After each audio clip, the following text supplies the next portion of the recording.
Convido a igreja a abrir a escritura na carta de Paulo aos Filipenses, no capítulo 2. Carta de Paulo aos Filipenses, capítulo 2.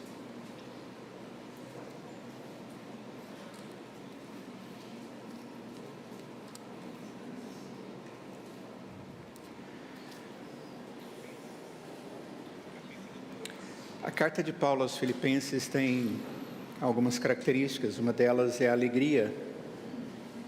Paulo fala muito a respeito de alegria cristã. Paulo fala muito também a respeito da humildade que o cristão tem como característica da presença do Espírito na vida dele e que é manifesta nos relacionamentos humanos. O apóstolo Paulo fala também a respeito da comunhão, quando ele dá a ideia de que os crentes, eles têm uma única fé, têm esperança comum, eles têm um Deus comum, um Espírito comum, né? São coisas bem próximas aqui desse texto. E aqui nesse texto, a partir do verso 1 do capítulo 2, ele diz: se há, pois, alguma exortação em Cristo, alguma consolação de amor, alguma comunhão do Espírito, se há entranhados afetos e misericórdias, completai a minha alegria, de modo que penseis a mesma coisa, tenhais o mesmo amor, sejais unidos de alma, tendo o mesmo sentimento. Nada façais por partidarismo ou vanglória, mas por humildade, considerando cada um os outros superiores a si mesmos. Não tenha cada um em vista o que é propriamente seu, senão também cada qual o que é dos outros. Tende em vós o mesmo sentimento que houve também em Cristo Jesus, pois ele, subsistindo em forma de Deus, não julgou como usurpação o ser igual a Deus. Antes, a si mesmo se esvaziou, assumindo a forma de servo, tornando-se em semelhança de homens e reconhecido em figura humana. A si mesmo se humilhou, tornando-se obediente até a morte, e morte de cruz. Pelo que também Deus o exaltou sobremaneira, e lhe deu o nome que está acima de todo nome, para que ao nome de Jesus se dobre todo o joelho nos céus, na terra e debaixo da terra, e toda língua confesse que Jesus Cristo é Senhor, para a glória de Deus Pai. Senhor, que privilégio, Pai, é estarmos abrindo a Tua Palavra mais uma vez nesse culto, e agora para meditar nessa porção dela. Pedimos que o Senhor venha iluminar-nos com Teu Espírito, para que possamos compreendê-la e para que sejamos edificados por ela. Ó Senhor, cada um de nós tem uma história, uma realidade, uma necessidade, e nós nos colocamos diante do Senhor na expectativa de que o Senhor traga, ó Pai, alimento, orientação e graça para cada um de nós, segundo a nossa necessidade. E que possamos assim, olhando para o Senhor, através da Tua Palavra, a Sua revelação, possamos ter a nossa vida abençoada pelo Senhor e alegria tal que nos leve a Te adorar verdadeiramente, em nome de Jesus. Amém. Ter tudo em comum. Vocês viram que coisa interessante Paulo fala aqui no texto? Vocês terem a mesma alegria, vocês pensem a mesma coisa, tenham o mesmo amor, tenham a mesma alma e unidos nela, e tenham o mesmo sentimento. Dando a ideia de unidade, né? Eu quando trabalhei esse texto, estava pensando no que a igreja pode ser igual, né? Até que ponto nós podemos ser iguais, ou parecermos uns com os outros, e qual é o referencial disso. Quando eu cheguei, logo que eu entrei ali, a Sheila olhou para mim e me cumprimentou e disse: ah, você está igualzinho o Jairinho. Não sei se vocês perceberam, mas parece que a gente está de uniforme, né? Parece que está de uniforme. Esse negócio ficou tão claro que eles fizeram eu e ele abraçarmos ali e ficaram tirando foto da gente. Mas é muito mais do que isso. E certamente isso não está dentro aqui do menu da igualdade, da similaridade, né? Mas o que seria isso, sem sombra de dúvida, quando nós parecemos com Cristo? Todos nós parecemos com Cristo e somos moldados à semelhança de Cristo.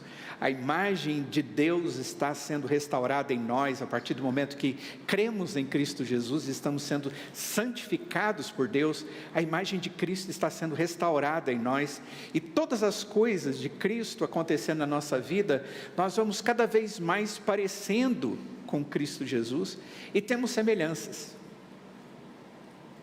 Quando o texto, por exemplo, bíblico fala do fruto do Espírito, e fala de todas aquelas características próprias do fruto do Espírito, ali não está dizendo que existe umas coisas que acontecem na vida do cristão, alguns frutos e os outros não. Pelo contrário, dá uma ideia de que quando acontece, o Espírito põe aquilo na minha vida, por exemplo, o amor, a longanimidade, aquelas outras coisas todas vêm juntas. Da mesma forma que a obra da carne, que caracteriza o coração de alguém, e as atitudes de alguém que vive segundo a carne, segundo o pecado, segundo o dominador desse mundo, esse maldoso, o próprio Satanás, ele tem características dele. E essas coisas ruins vêm todas juntas. Se você faz uma coisa, a outra ruim vem atrás. É uma questão de natureza. Quando Deus muda a nossa natureza, quando Ele aplica a graça de Deus na nossa vida, Ele começa uma obra que vai nos identificando tanto com Cristo, que nós vamos parecendo tanto com Cristo, que nós começamos juntos a ter a aparência de Cristo. E as pessoas olham e dizem: vocês cristãos. É sobre isso que Paulo está dizendo aqui no texto. O grande desafio, sem sombra de dúvida, para a igreja cristã é compreender isso de tal forma que ela sinta a alegria de viver isso e buscar isso de maneira intensa. E creio que, na medida em que nós vamos compreendendo esse propósito de Deus para a nossa vida, Deus vai nos ensinando também a termos compromissos um com o outro.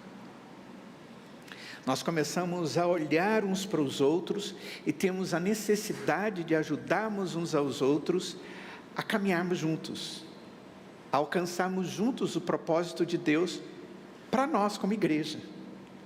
Porque o propósito de Deus é para a minha vida, mas para a vida também do meu irmão na fé, para que todos juntos possamos crescer. Paulo, quando fala aos Efésios sobre essa unidade, no capítulo 4 de Efésios, ele diz: a fim de que todos cheguemos na plenitude da estatura de Cristo Jesus. É como se ele dissesse: eu pudesse ficar como Cristo. E eu sei que isso é algo grandioso demais e jamais vamos conseguir aqui, mas é como se Deus estivesse fazendo isso todos os dias, para que quando Cristo voltasse, nós estivéssemos os mais parecidos com Ele possível, não individualmente, mas como igreja. Paulo, tanto lá em Efésios quanto aqui em Filipenses, ele dá uma ideia de coletividade, de corpo de Cristo, e de responsabilidade que nós temos de estarmos vivendo no mundo e ajudando uns aos outros, de maneira solidária no crescimento cristão. Eu não cresço sozinho, eu cresço com meu irmão. Eu não aprendo sozinho, eu aprendo com meu irmão. O Espírito Santo é derramado no corpo de Cristo. Ele nos faz ser nação santa. Temos características como propriedade exclusiva de Deus. Isso não se refere a um indivíduo só, mas a nós como igreja.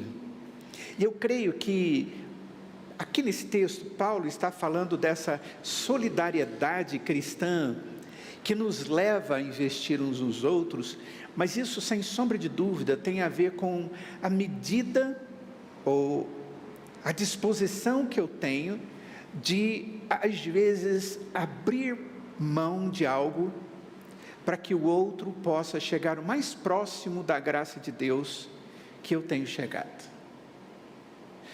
Eu sempre digo que solidariedade só acontece quando eu aprendo a renunciar a algumas coisas a favor de outra pessoa. Eu estava lendo um material de sociologia, eu achei muito interessante, onde a pessoa, o sociólogo, ele estava dizendo que a atitude de solidariedade, ela aponta para a disposição de alguém de ver no outro uma necessidade tal, que ele vê que a necessidade é maior do que aquela que ele mesmo tem, e ele compartilha. E é verdade.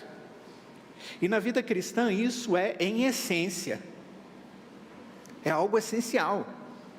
Eu olho para o outro como igual a mim, e estou disposto a realmente fazer isso, investir no outro. Isso nos caracteriza como igreja, um povo que trabalha junto e cresce junto.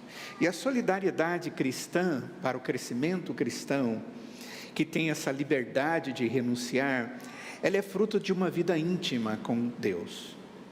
Ela só pode acontecer na vida daquele indivíduo que tem intimidade com o Senhor e entende, através da intimidade com Deus, o entendimento da obra de Deus a seu favor. Eu creio que Paulo tem uma estratégia bem clara ao desafiar a igreja de Filipos a continuar a ter uma convivência cheia de significado.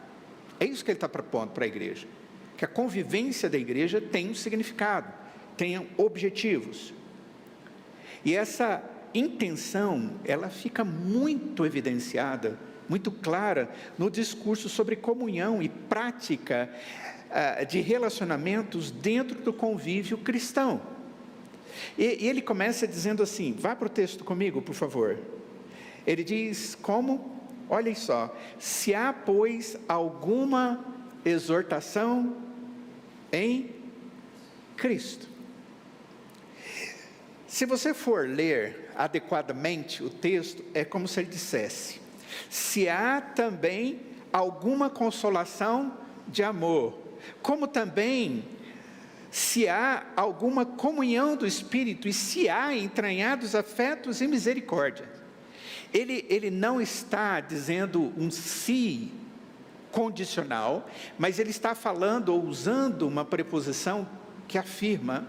Ele está dizendo, visto que existe entre vocês, como crentes, uma condição de exortarem uns aos outros, através de Cristo, de consolarem com o amor de Cristo uns aos outros, de terem comunhão por causa do Espírito uns com os outros, e terem afetos, sentimentos. E aqui são vários sentimentos, porque ele usa no plural. E eu sei de sentimentos positivos, de bondade, de amor, de carinho, mas ele acrescenta dizendo, e misericórdias, ou demonstrações diversas de misericórdia, de compaixão para com o outro. Então, quando Paulo olha para a igreja de Filipos, aquela igreja que era alegre, que ele fala muito de alegria e tudo mais, ele diz, olha, quando eu olho para vocês, amada igreja, eu vejo certas qualidades próprias que Deus tem promovido no meio de vocês. Vocês vivem de forma comum, afetando positivamente uns aos outros, a partir daquilo que Cristo tem sido na vida de vocês. Então, em momento algum, Paulo está advertindo a igreja de Filipos, dizendo, vocês não estão vivendo nada, vocês são crentes vazios, ou vocês não estão se preocupando uns com os outros. Não, ele está dizendo, eu olho para a igreja de Filipos e eu vejo essa característica, eu vejo essas coisas acontecendo no meio de vocês. E isso, eu creio que é muito gostoso de olhar aqui. Paulo está escrevendo uma carta para uma igreja que ele gosta de ver o que está acontecendo no meio daquela igreja. Se Paulo olhasse para nós como igreja, aqui, e fosse escrever uma carta para a gente, ele veria essas características no meio de nós? Eu creio que várias delas ele vê aqui no meio de nós. Essa é uma igreja que tem que se caracterizar por alegria, por convivência uns com os outros, Essa é uma igreja que tem tido característica de oração, pedindo misericórdia de Deus na vida uns dos outros. Nós somos uma igreja que gostamos de demonstrar afago uns para com os outros, amor uns para com os outros. Em alguns momentos até exortamos uns aos outros. Interessante, eu vejo isso na igreja. E eu creio que se Paulo me perguntasse, vou escrever uma carta para a sua igreja, eu vou dizer para ele, olha, muitas dessas características que você está trazendo aí sobre a igreja de Filipos, eu vejo na igreja Vida. E eu louvo a Deus pela vida da igreja. E nós devemos continuar nos esforçando por isso. Só que Paulo diz no verso de número 2, completai a minha alegria. É como se ele dissesse, ó, está tudo excelente, está muito legal, eu me alegro com vocês, mas tem coisas ainda que precisam ser aperfeiçoadas entre vocês. Vocês devem pensar a mesma coisa, ter o mesmo amor, ser unidos de alma e terem o mesmo sentimento. Espera aí, algumas dessas coisas, elas como que parecem repetição do que vem anteriormente. É como se Paulo estivesse dizendo, olha, aquelas coisas acontecem no meio de vocês, mas elas precisam acontecer ainda de uma forma mais profunda. Elas precisam acontecer de uma forma ainda mais visível, mais abençoadora entre vocês. São coisas que Deus tem dado à igreja, mas são coisas que a igreja precisa valorizar sempre. E isso fica claro para nós aqui no texto, que é fruto da intimidade com Deus. É fruto da intimidade com Deus que promove estas coisas no seio da igreja. Deus fez uma promessa lá atrás, em Gênesis capítulo 12, depois ele repete a mesma promessa no capítulo 13 para Abraão, sobre cuidar dele, da sua descendência, de abençoá-lo e fazer a sua descendência também experimentar da graça. Ali é um pacto maravilhoso, e Deus cumpre. E é interessante que os filhos dele, e os netos dele, e os bisnetos dele, e os tataranetos dele, e aí você pode continuar na história que está registrado na Escritura, e você vai ver que as promessas de Deus realmente se cumpriam. E Deus abençoou, e abençoou o outro, e abençoou o outro. E a esposa de um era estéril, mas Deus deu filho. A outra também era estéril, e Deus deu filho. A própria mulher de Abraão era estéril, e Deus deu filho. E Deus protegeu, e os povos vinham contra eles, e Deus os protegia. E quando até mesmo eles eram desobedientes, Deus trazia essa turma toda, que era o povo dele, de volta. Por quê? Porque havia uma promessa de Deus de tratar assim o seu povo. E eu creio, irmãos, que essa promessa continua valendo. As promessas de Deus, segundo a Escritura, elas são eternas para com o seu povo. E nós somos o povo de Deus. Os descendentes de Abraão, segundo Gálatas, são aqueles que creem em Jesus. E as promessas de Deus, e estamos agora experimentando de tudo isso. E um dos grandes privilégios é de vivermos como povo, zeloso uns para com os outros.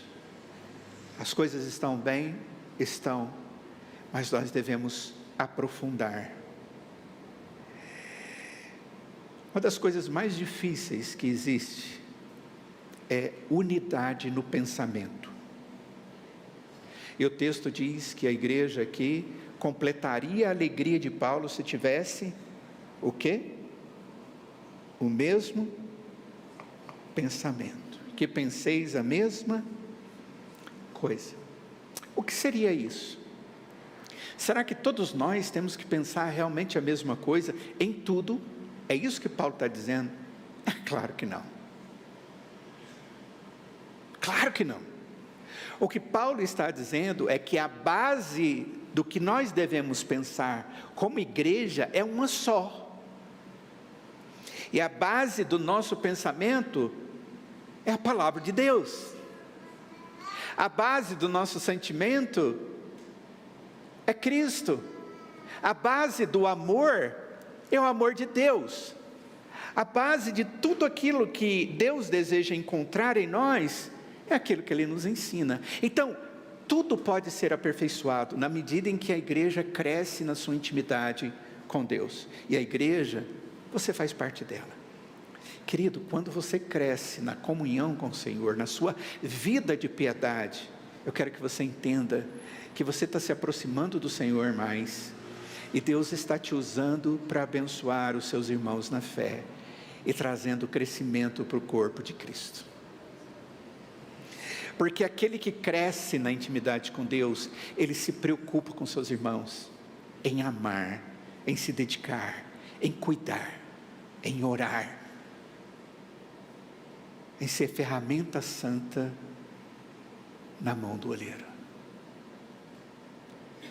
Isso é maravilhoso demais. Havia muitas coisas, havia Cristo, Espírito, amor, misericórdia, tudo veio de Cristo, e agora Ele está dizendo, aprofunda isso, e essas coisas continuam vindo de Cristo Jesus. Outra coisa que é muito importante aqui nesse texto, que chama minha atenção, é que esse ato de solidariedade cristã para o crescimento como corpo de Cristo, é alguma coisa que eu preciso querer ter, eu preciso desejar ter. Quando Paulo diz, completai a minha alegria, de modo que penseis a mesma coisa, que tenhais o mesmo amor. Amor é alguma coisa, não para ficar simplesmente fazendo meu coração se sentir tranquilo, mas é para que eu possa ter bons relacionamentos. Amor é sentimento relacional.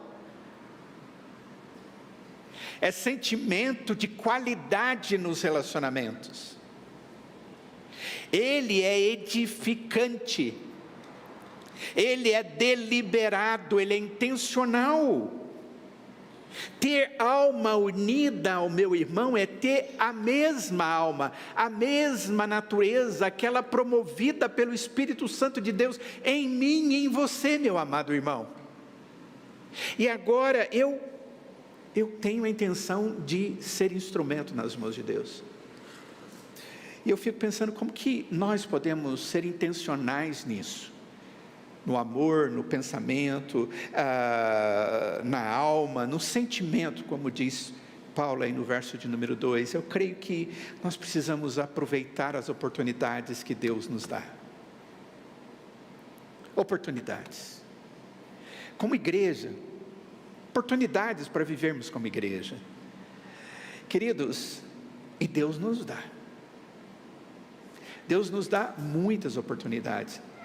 Nas programações que nós temos como igreja, nas oportunidades que nós temos quando sabemos que um irmão está emocionalmente abalado, fisicamente adoecido, quando a gente vê alguém que está cometendo pecados e se desviando da graça de Deus e precisa ser amado, e eu conduzi esse irmão por misericórdia à compreensão de que ele precisa voltar-se para Deus, e eu preciso exortá-lo. São coisas práticas do dia a dia da vida de um cristão junto com outro cristão, mas eu creio que uma das formas mais gostosas que nós temos como igreja é a vida comunitária. E que nem sempre nós somos sábios a ponto de aproveitarmos estas oportunidades. Alguns até mesmo gastam mais tempo com uma vida em comunhão com o mundo do que uma vida em comunhão com o povo de Deus e com Deus que salva esse povo. É como se eu estivesse perdendo a noção dessa bênção de ter um ato intencional de compreensão desse privilégio que Deus me dá de ser bênção na vida do outro e do outro ser bênção na minha vida e nós crescermos juntos. Isso é muito importante. Esse ato, ele é intencional, ele é racional, ele é compreensível a partir da graça de Deus no nosso meio. Aproveite as oportunidades para você crescer, e aproveite para ser instrumento e abençoar outra pessoa a partir daquilo que Deus tem lhe dado, e eu sei que Deus tem lhe dado. Hoje eu comecei fazendo a liturgia, lendo um verso lá da liturgia de hoje de manhã. A quem pertence a salvação, diz o texto lá? A Deus pertence a salvação. Aí o Jair veio aqui: pastor, isso é da liturgia de manhã. Eu falei: eu sei, pastor. Mas é porque eu tinha que falar para os irmãos sobre isso. Tudo começa ali. E tudo está apontado para aquilo.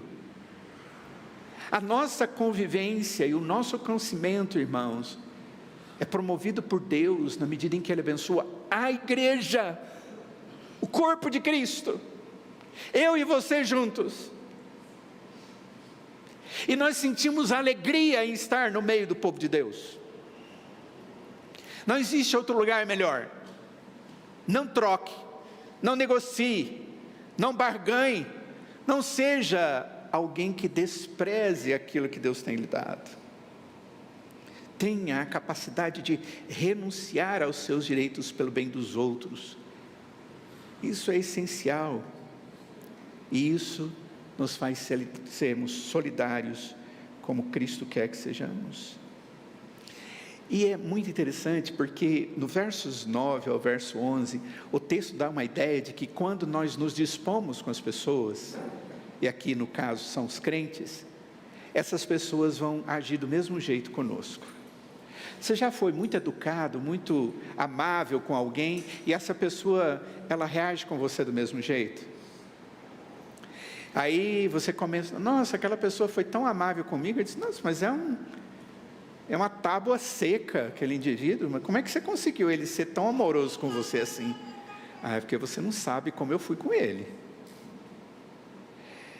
Eu amaciei a carne primeiro, era carne terceira e eu fiz ser de primeira, e agora ele age dessa forma.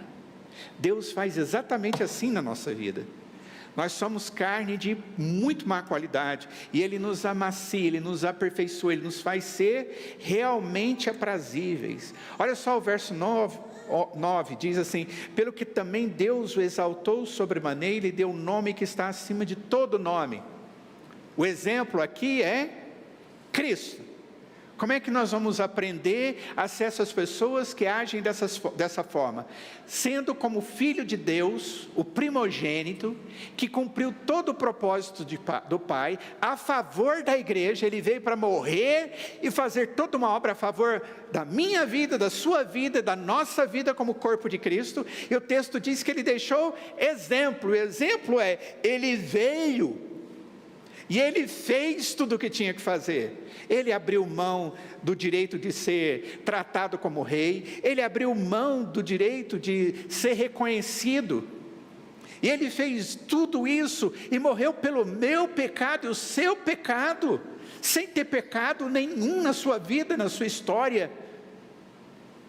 E Ele fez tudo isso a favor da sua igreja. E Ele diz no final: sabe o que vai acontecer?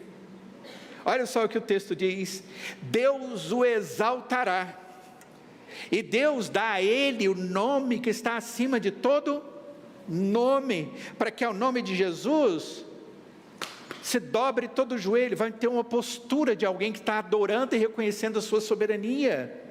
E todos, independentemente se creem ou não, nos céus, na terra e debaixo da terra, vão chamar Jesus de Senhor, o nome que é dado a Deus.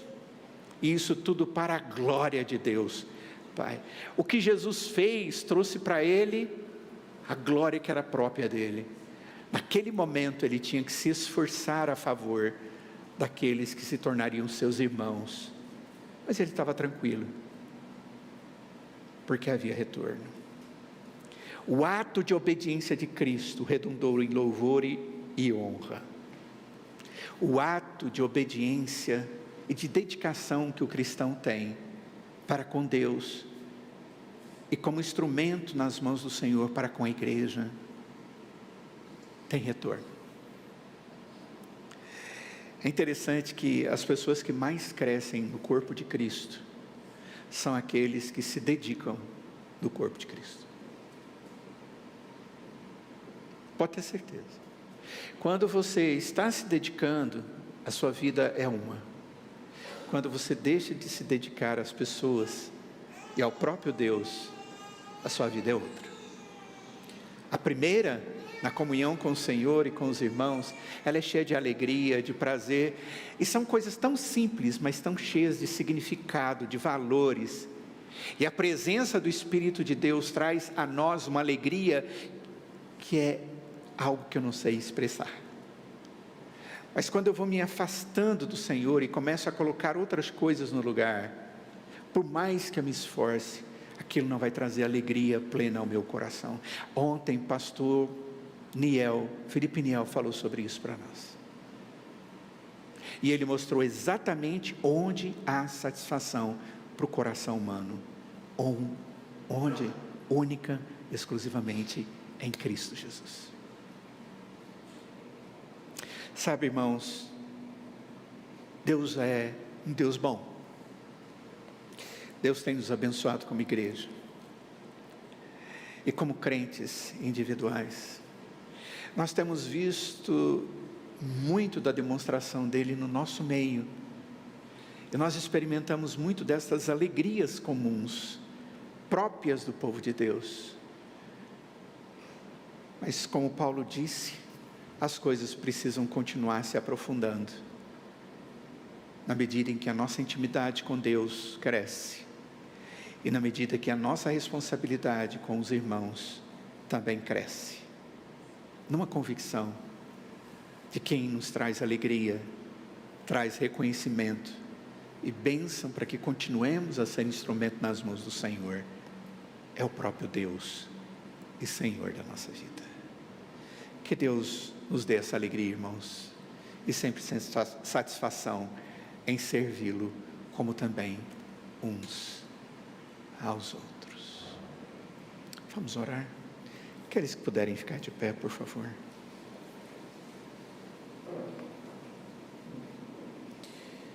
Ó Deus, que privilégio, Pai, fazer parte da Tua igreja, do corpo de Cristo.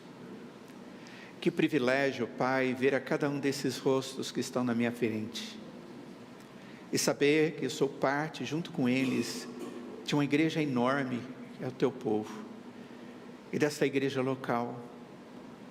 Como é maravilhoso, Pai, ver que o Senhor tem agido nas nossas vidas. O Senhor tem suprido as nossas necessidades, o Senhor tem sarado as nossas feridas, o Senhor tem sido a nossa alegria, apesar de todas as dificuldades. O Senhor tem sido o nosso Deus. Nós temos tudo em comum, Pai, porque o Senhor está produzindo Cristo Jesus em nós, e nós queremos pedir que o Senhor continue a fazer esta obra maravilhosa na nossa vida. Ó Deus, que nós estejamos olhando para o lado e vendo os nossos irmãos com a disposição, ó Pai, de sermos bênção na vida deles. Ó Deus, que nós possamos ser dedicados ao Senhor e à Tua obra. Faça, Pai, a Tua obra dia após dia, na minha vida e na vida do meu irmão. Nos fortaleça como Teu corpo, como a Tua igreja. Sê gracioso para conosco, Pai. Derrame graça sobre nós e seremos abençoados. Temos esta convicção. Nós oramos em nome de Jesus. E nós imploramos que o Deus da paz, que tornou a trazer dentre os mortos a Jesus, o grande pastor das ovelhas, que Ele nos abençoe e nos guarde, faça resplandecer o seu rosto sobre nós e nos dê da sua paz, o amor de Deus o Pai, na graça de Jesus o Filho e na comunhão do seu Santo Espírito hoje e para todo sempre. Amém.